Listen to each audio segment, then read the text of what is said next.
here. Fantastic to see you all. Welcome to Friday. We love Friday. It's the best day of the week. Yeehaw. Good to have you all here. What's that? Got to get down on Friday. We do indeed. A lot of folks are here. I'm hearing mixed responses on how much people enjoyed the romper room thing I do off the top. Not everyone likes it. Some people like it and feel seen. I want you all to feel seen because I see you and I appreciate you being here in the middle of the day. So I will keep it to a minimum. I'm going to try and find a balance between being thrilled to see you and calling you out by name and also doing actual news. Okay. But hi Teddy KGB, and hi to Lewis Cook. Lewis Cook was early and often with the comment here. Hello, Christy and Alonso. I've been loving these streams on Friday. I just wanted to say hi before I go see Dune Part 2. Have a great weekend.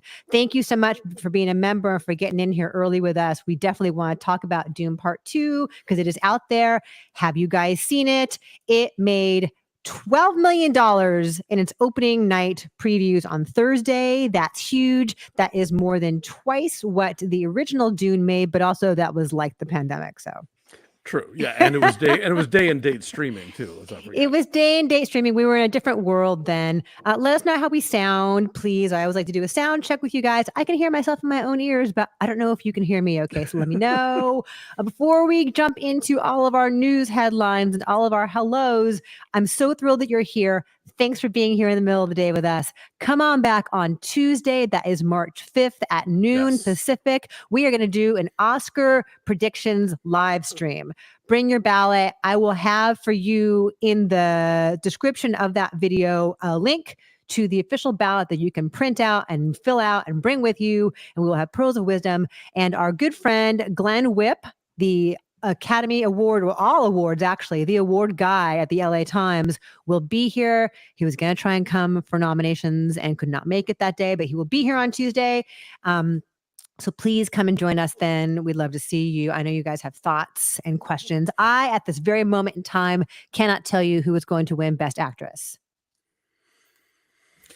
I mean, I'm thinking the smart money is Lily Gladstone, but I don't know. I go back and forth on it constantly. So please come hang out with us then. We'll have more information for you. We'll have a whole live stream link coming up soon. And then if you've not subscribed to my newsletter yet, today is a great day to do it because it's Friday and the newsletter is literally called Saturday Matinee, right? So you got to jump on that now to get all the new goodies.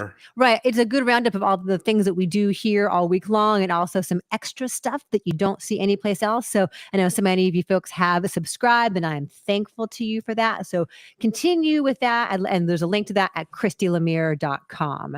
There's a button that says subscribe here. Connor says, please tell me I'm not the only one that found Dune Part 2 to be absolutely interminable. It's my favorite book series. I like Villeneuve, but everything in Part 2 was wrong to me. So bummed. I'm sure there are folks out there who agree with you, but we are not among them. Right. We loved it. We had an early non-spoiler review. We did that on Wednesday of last week. There's a link to that down below in the description in case Maybe you it helps missed it. I never read the book. Maybe. I mean, I never read the book either. And I know that there are many books.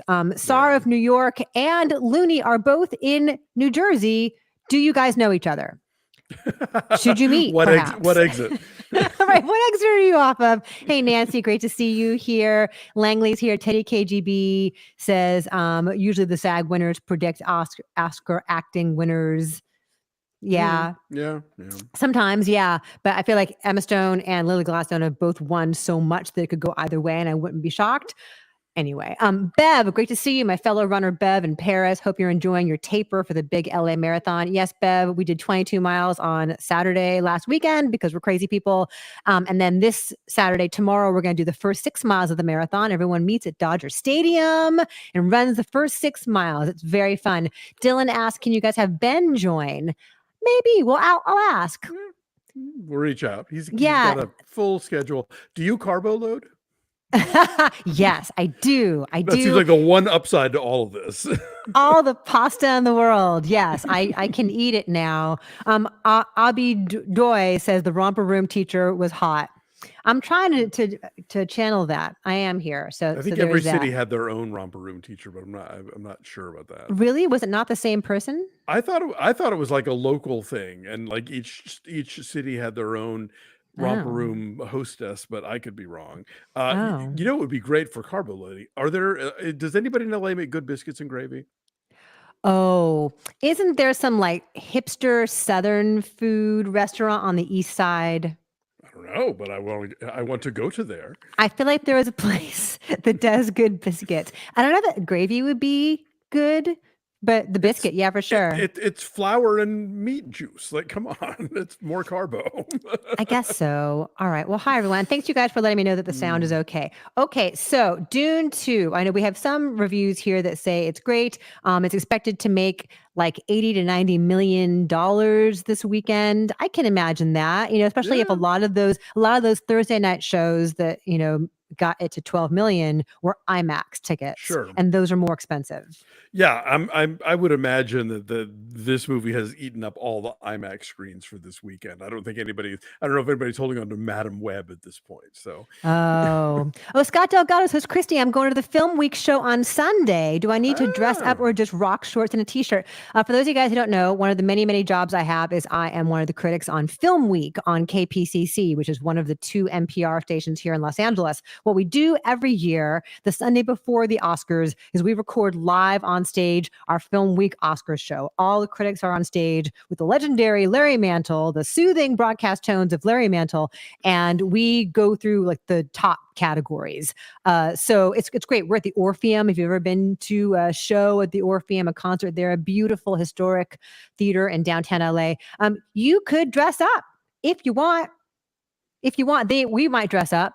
It's entirely Scott's possible. got outfits. I'm sure he could make that Yeah. happen. Connor says, Alonso, your shirt is awesome. Do you want to tell Thank Connor where you. your shirt's from? Sure, it's from JCRT. It's a label out of New York City. Jeffrey Costello, Robert Talia Pietra. They do beautiful stuff. I think it's jcrt-ny.com. But if you Google JCRT, you'll find it. Thank you. Great. Matt says he saw Dune 2 last night and was blown away by it. So glad to hear that. Cool. Very good. So you guys have to let us know as the weekend goes on if you see Dune 2 and what you think about it. We got to talk about Richard Lewis. Yes. Very sad, legendary comedian who in the last several years has had a resurgence with Curb Your Enthusiasm, died at 76 of a heart attack. Yes, brilliant stand-up. Did a really great show that nobody remembers, or hardly anybody remembers, called Anything But Love, with he and Jamie Lee Curtis and Ann Magnuson. Do you remember that show? I don't, but I know that Jamie Lee Curtis credits him with her sobriety. Oh, wow. Because they worked together. Gotcha. Well, yeah, that was a really charming show that didn't last nearly long enough. We also today, I just found out, lost film scholar David Bordwell, author of film art and countless other books. Yeah. He would go to Ebert Fest every year. He was legendary. Wow. Very knowledgeable guy. Oh, that's sad. Yeah. That is a long life of watching movies. Absolutely. Yeah, Richard Lewis, I think he did something that made people feel comfortable within his own discomfort. He made us feel okay about anxieties and neuroses, and it was funny and true and heartfelt, but like it made you connect with him, certainly. I was just reading, he also did a sitcom with Don Rickles called Daddy Dearest, which I've never seen, but now I want to track down. Oh, yeah. He and Larry David, not exactly a warm and fuzzy guy, said, that I didn't realize this, they were born 3 days apart in the same hospital in Brooklyn. Yeah, I didn't know that. I didn't know their backstory either. But and they were lifelong friends. He gave a very sweet obit where he said, "Today you made me sob, and for that I will never forgive you." Oh yeah, no, he was great. So very sad to hear about that. And he had been diagnosed with Parkinson's in the last couple of years, and was candid about that, and said that the thing he's most proud of are his family and his sobriety, and so he was doing okay, and very sad. So that is something we definitely wanted to talk about. Yeah. The Oscars, of course, are coming up, as we mentioned, a week from this Sunday. One thing we learned this week is that we will see performances of all 5 Oscar-nominated songs, which means you will get, or I will get, my dream of Ryan Gosling doing "I'm Just Ken." I can't see how they wouldn't have had that happen. I mean, we knew he was going. He's nominated. Yeah. So yeah, but no, they have not. It's been a few years since they've had like full renditions of all 5 songs. So, all right, sure, why not? Yeah, I'm excited about that. Like from the second I heard that song, I'm like, this better get nominated because I've got to see this performance. This sounds amazing. Christine, thank you so much for your kind donation. We always appreciate seeing you and all your support. She says, is there an Oscar nomination you consider to be for the most acting instead of best acting? Saw Naiad last night, and I think Annette Bening qualifies. What do you think, Alonso? Oh, ouch. I wouldn't put Annette Bening in that category, but I mean, Bradley Cooper comes to mind. Yeah. There's a lot happening over there. Yeah, I mean, there are some nominations that I don't love, but they aren't necessarily because they're about overacting per se. Like I mean, Cillian Murphy is just part of the whole Oppenheimer thing that I just don't get the big deal about, and frankly, Emily Blunt for that matter. Like I don't. I mean, I'm fans of theirs, and I think they've done great work. I don't know that in this movie is necessarily among the best of this past year, but no one asks me. Well, Killian, I ask you, and our viewers will ask you on Tuesday at our live stream. There you go. Nice plug. You and the segues. What would you say is a most acting? I think Bradley Cooper is a good call, even though within that context, I understand why both he and Carey Mulligan are doing what they're doing with the razzmatazz of the 40s, snappy dialogue, because I think they're trying to convey that this is the polished persona that they put forth. Sure. And what a deviation that is from the truth of their marriage. Yeah. So I understand that choice, but it's a lot. So thank you for that question. David, thank you so much for your continued support. We really appreciate you. It's way too kind. David says, hey, Christy, I think it was wrong. People on social media ridiculed Robert Downey Jr. for thanking Mel Gibson at the SAG Awards when he got him sober. Why do people and most journalists still snap Judge Gibson for mistakes he made and apologized for 18 years ago? Alonso, I'll let you take this one. Oh, come on. I mean, okay, this is the first I'm hearing about any of this. I didn't know that this was a thing because I didn't watch the SAG Awards. I mean, yeah, Mel Gibson absolutely stepped up for Robert Downey Jr. at a time when Robert Downey Jr. needed it. If it weren't for Gibson sort of vouching for him, like he wouldn't have gotten the role in Air America that sort of signaled the return of Robert Downey Jr. after he, had his early troubles in life with substance abuse. But I mean, I think the Mel Gibson stuff is complicated. He has apologized for some things, but like, you listen to those voice messages he left his ex-wife, or you read comments he makes in interviews about certain things, and it's just like, certain people. Yeah, and so like, it's amazing how people on the right love to complain about cancel culture, but like, if there was such a thing as cancel culture, Mel Gibson would not be working, let alone like getting Oscar nominations with some regularity. So people are allowed to complain about Mel Gibson, and Mel Gibson is apparently allowed to have a career. So, that's how we are. That's where we are with that. Yeah. I mean, I think America loves contrition.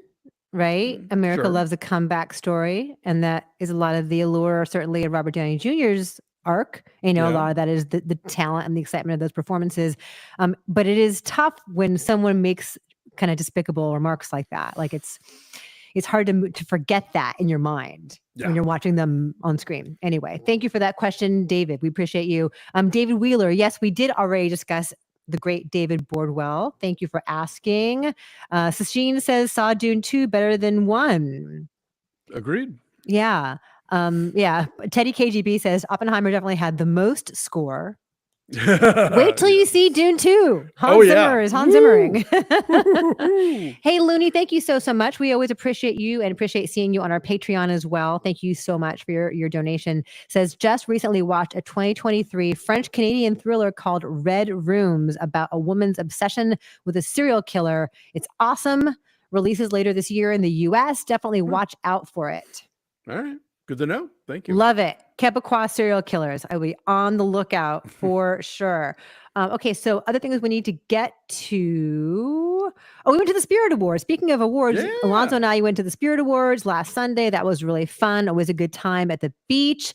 And Past Lives won picture and director, and American Fiction won actor, Lead performance screenplay, and break. No, that's the Holdovers. Yeah. I confuse them in my head because those characters are very, very similar.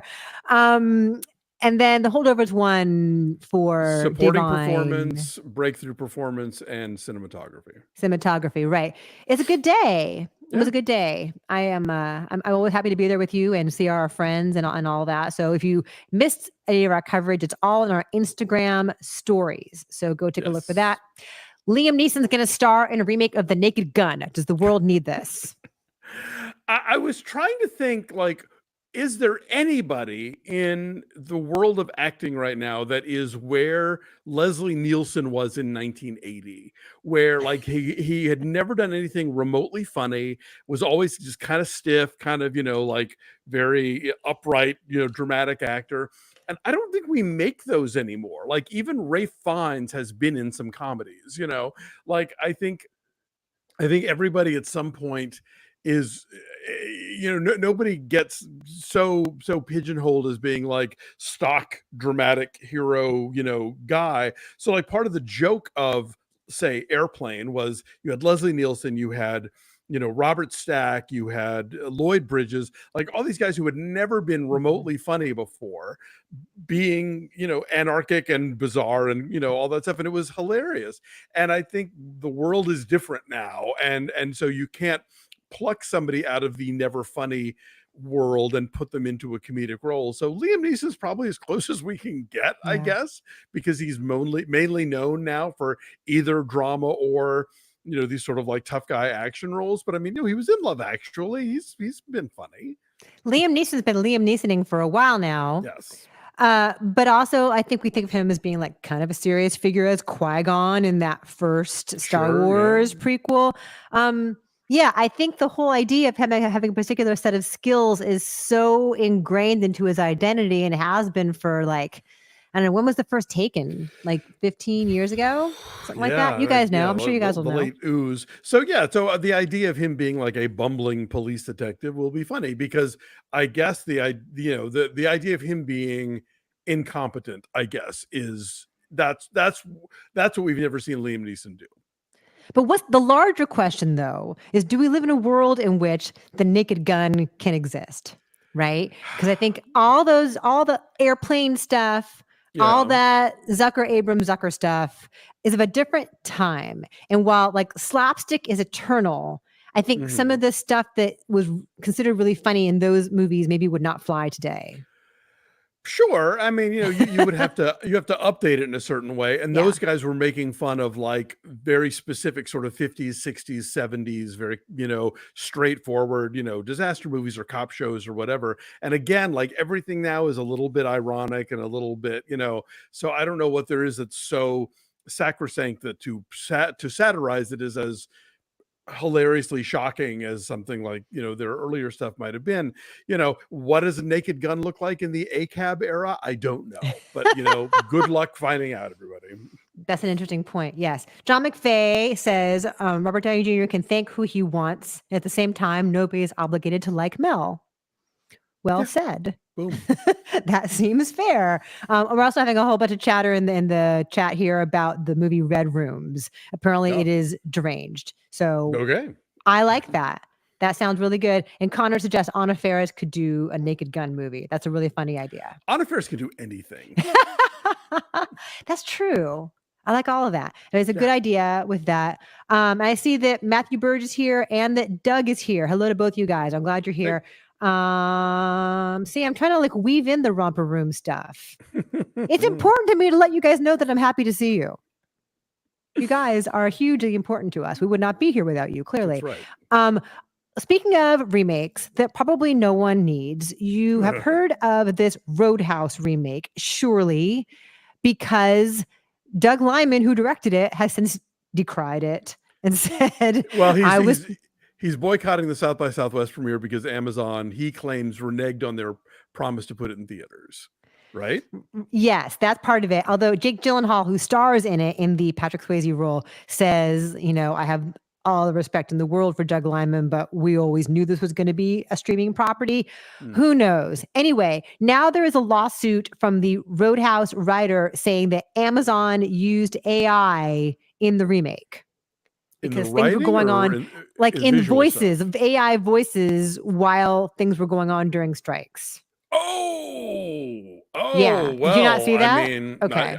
I saw the headline and then I wasn't sure what they were talking about. That's because that's yeah. If people were using AI to get around the strikes because they didn't have actors handy to do like ADR or whatever, that's super shitty. Yes, this is what he alleges. It is very much in line with Amazon's labor practices when it comes to their warehouses, I suppose. So, I'm not terribly surprised if that is the case. Yikes. Yeah. Nancy Hibbert says, boo on Roadhouse remake.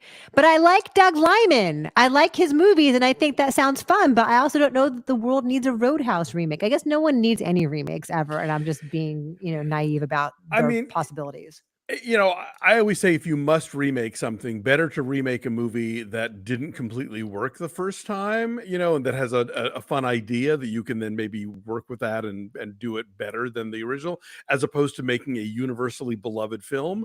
And I know a lot of people think that Roadhouse is a universally beloved film, but it has a fan base. I'll grant that, but I think there are a lot of people who are like, you could do another Roadhouse and the world would not end. I feel like some people like Roadhouse in sort of an ironic way, like it's a very cheesy 80s movie and they like it in sort of like an ironic culty way, and not because it's actually good. Yeah, I mean, it operates on that level for sure. I mean, it did give us the Mystery Science Theater Christmas Carol, Patrick Swayze Christmas, after all. But I think there are people who love it straightforwardly and other people who find it a little ridiculous and still love it anyway. And then other people who are like, I have no feelings about Roadhouse, remake it, go knock yourself out. I don't care. I think I've seen it once, like in someone's dorm room. I don't have any great fondness for this. Benjamin, thank you so much for your kind contribution. Thanks. Benjamin says, have you guys discussed the True Detective finale? Am I okay to say this season was weak? Also, have you been watching Masters of the Air? Yes, Benjamin, we talked about it on our Patreon. We did recaps the whole season long, patreon.com/BeFastAllDay of all of our True Detective recaps. We loved it. We thought it was pretty cool. Yeah. Yes, you are okay to say the season was weak. That is your opinion, and it is okay. It's just not ours. Right. We don't agree. I love when people come into the comments and they're like, I'm never watching another one of your reviews again because I don't agree with you on this one. And I'm like, it is okay to disagree. And I would argue that it's even healthy. Yeah. And if your watching us was contingent on our always agreeing with you, well, then, adios. Yeah. I find that confusing. Also, have you been watching Masters of the Air? No, I have not. Is it good? Alonso, have you seen it? Nope. There's not. World War II is not a thing I feel like I need to go out of my way to get more of in my life. I feel like it's so constantly a backdrop for film and TV. I mean, like I started watching The New Look, which I was thinking was going to be a show about fashion, and the first episode is a show about Nazis. I'm like, okay. Oh. So, well, maybe I'll get more to that. Well, it's the New Look, it's about like these designers who really revolutionized fashion post World War II, but their lives during World War II sort of play into that. So like how chummy was Coco Chanel with the Nazis, that kind of thing. Oh, interesting. Our friend Doug Arthur says, try making Kentucky Fried Movie today. Doug, that is exactly the reference that Chris and I make all the time when we talk about these kinds of movies. Like that and Amazon Women on the Moon. There's just no way those movies could exist today. So I'm glad you mentioned that one. And Seth points out. I disagree with that idea, though. Okay. I think you could do them in a way that is clever. There is still a way to do humor that is shocking and surprising, that is just different from the humor that was shocking and surprising in 1978. And I think, everything evolves, and the whole like, oh, you couldn't make Blazing Saddles. And I was like, well, if you were Mel Brooks and you were approaching this and Richard Pryor was your co-writer and you were approaching this in a way that was smart and outrageous, yes, you could make it. Some people might be put off by it, but you could make it, and I think that if you I think Seth that says if Fletch Lives didn't take off, which is kind of similar spoofing, how is this going to work? Fletch Lives. What? I mean, am I frozen now? Okay, I can hear you now. I can hear you now. Yes, you did for a second. Hi. Hello. I can hear your mellifluous voice now. Yes. Did you say Fletch Lives? What was the Fletch one with John Hamm? Confess Fletch. Yes, that was good. Maybe you mean that one, Seth. Is that what you mean? I think you might mean that one. Which was great. I don't think of the Fletch movies as being spoofy in the way that like the ZAZ stuff was. I wish Confess Fletch had taken off. Did you see that? Did we review that? We did do Confess Fletch. I loved Confess Fletch. I wish that had become a franchise, but we can't have nice things. Yeah, no, I thought that was good too. A couple more things. Poor Things will begin streaming on Hulu on March 7th. That is the Thursday before the Oscars. So if you've not seen that, go check that out. And my favorite documentary of 2023, Menu Plaisir, is now streaming on the PBS site. It's going to be airing on PBS later this month, but it's going to be on the PBS streaming platform all month. Amazing. Yeah. So if you have 4 hours to kill and the PBS platform, you can watch Alonso's favorite documentary. It's very beautiful. It's very soothing. It's Frederick Wiseman in a French restaurant. What more do you want? Yes. David, thank you so much again. It's too kind. Thank you for your kind donation. Mel Gibson had his problems in the past, but no one should label him as bad over things he regrets. We can't all erase our past mistakes. Mel is a good person. Mel helped a victim of Harvey Weinstein when she needed someone to confide in. I am not here to, have the final word about Mel Gibson. I just know that, he said some things about gay people I don't love and hasn't really gone out of his way to undo that or apologize for that specifically. So that's a thing that I can't help thinking about when I see Mel Gibson.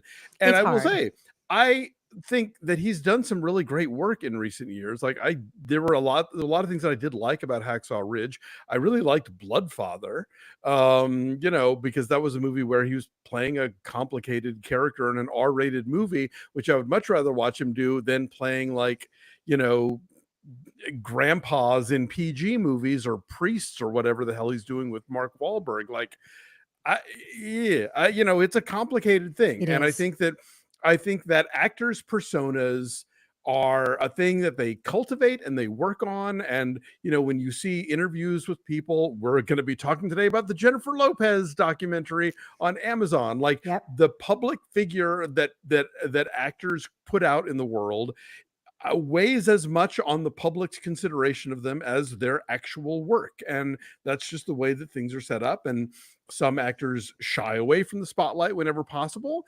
And some of them, go whole hog into it. Mel Gibson has had his problems, and Mel Gibson's problems aren't just a thing that the public necessarily can walk away from. And, if you have, great, but other people may weigh things differently when it comes to behavior and comments.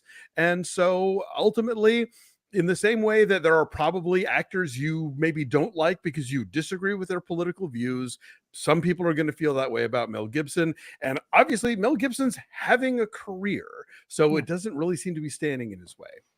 It's very complicated. It's an emotional thing. Thank you for saying all of that. I appreciate it. I want to answer a couple of questions here. Teddy points out Napoleon is on Apple TV Plus as of today. Oh, cool. Apparently the 4-hour version was just a rumor ?